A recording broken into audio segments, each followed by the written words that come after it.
भगवान बोले, हे कृष्ण, आप कर्मों के संन्यास की और फिर कर्मयोग की प्रशंसा करते हैं, इसलिए इन दोनों में से जो एक मेरे लिए भली भांति निश्चित कल्याणकारक साधन हो उसको कहिए।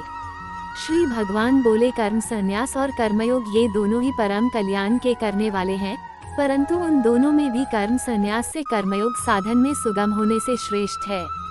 हे अर्जुन, जो पुरुष न किसी से द्वेष करता है और न किसी की आकांक्षा करता है, वह कर्मयोगी सदा सन्यासी ही समझने योग्य है, क्योंकि राग द्वेषादि द्वंद्वों से रहित पुरुष सुखपूर्वक संसार बंधन से मुक्त हो जाता है। उपर्युक्त संन्यास और कर्मयोग को मूर्ख लोग पृथक पृथक फल देने वाले कहते हैं, न कि पंडित जन, क्योंकि दोनों में से एक में भी सम्यक प्रकार से स्थित पुरुष दोनों के फलरूप परमात्मा को प्राप्त होता है। ज्ञान योगियों द्वारा जो परमधाम प्राप्त किया जाता है, कर्मयोगियों द्वारा भी वही प्राप्त किया जाता है। इसलिए जो पुरुष ज्ञानयोग और कर्मयोग को फलरूप में एक देखता है, वही यथार्थ देखता है। परंतु हे अर्जुन, कर्मयोग के बिना संन्यास अर्थात मन, इंद्रिय और शरीर द्वारा होने वाले संपूर्ण कर्मों में कर्तापन का त्याग प्राप्त होना कठिन है, और भगवत स्वरूप को मनन करने वाला कर्मयोगी परब्रह्म परमात्मा को शीघ्र ही प्राप्त हो जाता है। जिसका मन अपने वश में है, जो जितेंद्रिय एवं विशुद्ध अंतःकरण वाला है, और संपूर्ण प्राणियों का आत्मरूप परमात्मा ही जिसका आत्मा है, ऐसा कर्मयोगी कर्म करता हुआ भी लिप्त नहीं होता।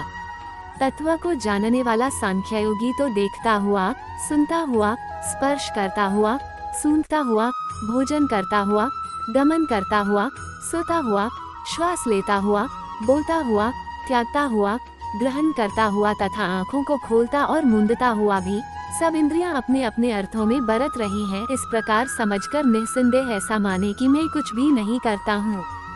जो पुरुष सब कर्मों को परमात्मा में अर्पण करके और आसक्ति को त्याग कर कर्म करता है, वो पुरुष जल से कमल के पत्ते की भांति पाप से लिप्त नहीं होता। कर्मयोगी ममत्व बुद्धि रहित केवल इंद्रिय, मन, बुद्धि और शरीर द्वारा भी आसक्ति को त्याग कर अंतःकरण की शुद्धि के लिए कर्म करते हैं। कर्मयोगी कर्मों के फल का त्याग करके भगवत प्राप्ति रूप शांति को प्राप्त होता है, और सकाम पुरुष कामना की प्रेरणा से फल में आसक्त होकर बढ़ता है। अंतःकरण जिसके वश में है, ऐसा सांख्य योग का आचरण करने वाला पुरुष न करता हुआ और न करवाता हुआ ही नवद्वारों वाले शरीर रूप घर में सब कर्मों को मन से त्याग कर आनंद पूर्वक सच्चिदानंद घन परमात्मा के स्वरूप में स्थित रहता है।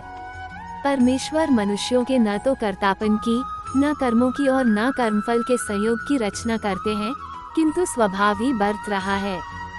सर्वव्यापी परमेश्वर भी न किसी के पाप कर्म को और न किसी के शुभ कर्म को ही ग्रहण करता है, किंतु अज्ञान द्वारा ज्ञान ढंका हुआ है, उसी से सब अज्ञानी मनुष्य मोहित हो रहे हैं। परंतु जिनका वह ज्ञान परमात्मा के तत्व ज्ञान द्वारा नष्ट कर दिया गया है, उनका वह ज्ञान सूर्य के सदृश उस सच्चिदानंद घन परमात्मा को प्रकाशित कर देता है। जिनका मन तद्रूप हो रहा है, जिनकी बुद्धि तद्रूप हो रही है, और सच्चिदानंद घन परमात्मा में ही जिनकी निरंतर एकीभाव से स्थिति है, ऐसे तत्परायण पुरुष ज्ञान द्वारा पापरहित होकर अपुनरावृत्ति को अर्थात परमगति को प्राप्त होते हैं। वे ज्ञानी जन विद्या और विनयुक्त ब्राह्मण में तथा गौ, हाथी, कुत्ते और चांडाल में भी समदर्शी ही होते हैं। जिनका मन संभाव में स्थित है, उनके द्वारा इस जीवित अवस्था में ही संपूर्ण संसार जीत लिया गया है, क्योंकि सच्चिदानंद घन परमात्मा निर्दोष और सम है, इससे वे सच्चिदानंद घन परमात्मा में ही स्थित हैं। जो पुरुष प्रिय को प्राप्त होकर हर्षित नहीं हो और अप्रिय को प्राप्त होकर उद्विग्न न हो, वह स्थिर बुद्धि, संशय रहित ब्रह्मवेत्ता पुरुष सच्चिदानंद घन परब्रह्म परमात्मा में एक ही भाव से नित्य स्थित है। बाहर के विषयों में आसक्ति रहित अंतःकरण वाला साधक आत्मा में स्थित जो ध्यान जनित सात्विक आनंद है, उसको प्राप्त होता है। तदनंतर वह सच्चिदानंद घन परब्रह्म परमात्मा के ध्यान रूप योग में अभिन्न भाव से स्थित पुरुष अक्षय आनंद का अनुभव करता है। जो ये इंद्रिया तथा विषयों के संयोग से उत्पन्न होने वाले सब भोग हैं, यद्यपि विषयी पुरुषों को सुखरूप भासते हैं, तो भी दुख के ही हेतु हैं और आदि अंत वाले अर्थात अनित्य हैं। इसलिए हे अर्जुन, बुद्धिमान विवेकी पुरुष उनमें नहीं रमता। जो साधक इस मनुष्य शरीर में शरीर का नाश होने से पहले पहले ही काम क्रोध से उत्पन्न होने वाले वेग को सहन करने में समर्थ हो जाता है, वही पुरुष योगी है और वही सुखी है। जो पुरुष अंतरात्मा में ही सुख वाला है, आत्मा में ही रमन करने वाला है तथा जो आत्मा में ही ज्ञान वाला है, वह सच्चिदानंद घन परब्रह्म परमात्मा के साथ एक ही भाव को प्राप्त सांख्य योगी शांत ब्रह्म को प्राप्त होता है। जिनके सब पाप नष्ट हो गए हैं, जिनके सब संशय ज्ञान द्वारा निवृत्त हो गए हैं, जो संपूर्ण प्राणियों के हित में रत हैं और जिनका जीता हुआ मन निश्चल भाव से परमात्मा में स्थित है, वे ब्रह्मवेत्ता पुरुष शांत ब्रह्म को प्राप्त होते हैं।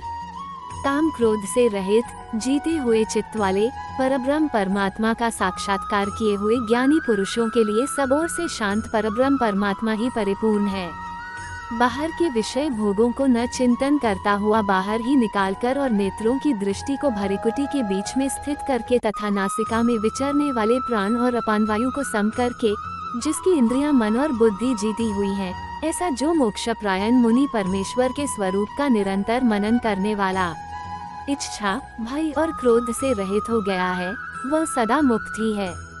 मेरा भक्त मुझको सब यज्ञ और तपों का भोगने वाला, संपूर्ण लोकों के ईश्वरों का भी ईश्वर तथा संपूर्ण भूत प्राणियों का सुहृद अर्थात स्वार्थ रहित दयालु और प्रेमी, ऐसा तत्व से जानकर शांति को प्राप्त होता है।